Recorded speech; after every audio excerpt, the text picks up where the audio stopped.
સુરત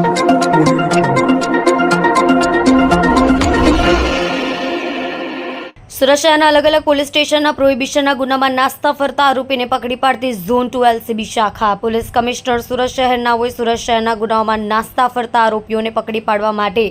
તારીખ 28/9/2024 થી 12/10/2024 સુધી સ્પેશિયલ ડ્રાઇવનું આયોજન કરવામાં આવ્યું છે, જે અનુસંધાને ખાસ સ્પેશિયલ પોલીસ કમિશનર સાહેબ સેક્ટર 1 સુરત શહેર, નાયબ પોલીસ કમિશનર ઝોન 2 શહેર નાઓએ આપેલ સૂચના અને માર્ગદર્શન અન્વયે ઝોન 2 LCB શાખાના પોલીસ માણસો ઝોન 2 વિસ્તારમાં પેટ્રોલિંગ દરમિયાન બાતમીને આધારે તેમજ ટેકનિકલ સર્વેલન્સને આધારે સુરત શહેરના ડિંડોલી, લિંબાયત, ઉધના તથા સુરત રેલવે સ્ટેશન પ્રોહિબિશનના ગુનાઓમાં નાસ્તો ફરતો આરોપી સુનિલ ઉર્ફે કાલુ